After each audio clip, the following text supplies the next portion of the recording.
Kyrgyzstan is one of the first in the Central Asia officially confirmed in interest in the project New Silk Road economic belt. Chinese experts believe that the economic belt of the Silk Way is able to interact with the customs union in the Eurasian Economic Union. Today, an important part of the trade relations with China for Kyrgyzstan is the re-export of Chinese goods to Russia, Kazakhstan, and Uzbekistan. Chinese goods to Russia and Kazakhstan are the markets of Bishkek. Through a wholesale market in Karasu is the flow of goods from China to Uzbekistan and Tajikistan. Karasu is located near the border with Uzbekistan and is an essential item or inter-regional transport. The highway Bishkek-Osh-Urumqi through Karasu also held the railroad Jalabad and Dijan.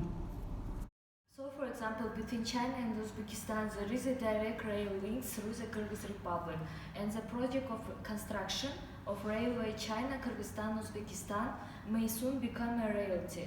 A rail service will connect China through Kyrgyzstan not only with Uzbekistan, but also Tajikistan, and then the rails will run through Afghanistan, Iran, and Turkey. In 2015, the result of prolonged negotiations, which began 20 years ago, was approved by the highways road China, Kyrgyzstan, and Uzbekistan. The length of Kyrgyz section of the road will be a total about 500 kilometers.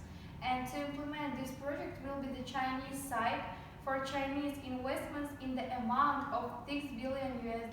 The most important task of Kyrgyzstan is to implement its beneficial geographic position by becoming the transit zone in transportation corridor between Europe and China. Transportation corridor consists from two directions: Northway, Kashgar, Torugar, Bishkek, and Southway. Southway, Kashgar, Irkeshtam, and Osh. Successful implementation of the project will decrease transit dependence from neighboring countries by strengthening transportation security of Kyrgyzstan. In the result, $72 million will be saved, new working places will be launched, budget revenue will be increased by means of custom dues. Here we come to the question: what Kyrgyzstan will gain from this project?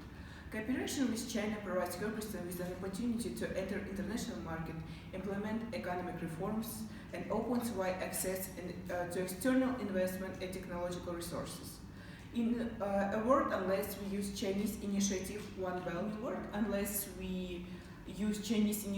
One Belt, One Road, we jeopardize to miss a brilliant opportunity to improve our poor infrastructure, economy, foreign policy, and others. China is not only an importer but also a market. For example, in the south of the country, a calibrated cherry tree stands as in Russia. While we have an agreement with the PRC on simplified deliveries of agricultural products, said Ponomarev. He believes that by entering the project, Kyrgyzstan will receive new communications, and this will allow not to only earn on transit but also to gain access to the sea and accordingly cheaper to purchase important goods. For example, bananas from South America are brought to us through Amsterdam and St. Petersburg. And if implemented, they will go to Chinese Guangzhou, and from there to Kyrgyzstan, it will be much cheaper, he added. China aims to invest largely on projects that cause positive impacts on both Kyrgyzstan's economy and its own economy. Intense economic relations and high cooperation that has taken place in the economic sphere are expected to enhance both the economic and the political relations between the two countries in the long term.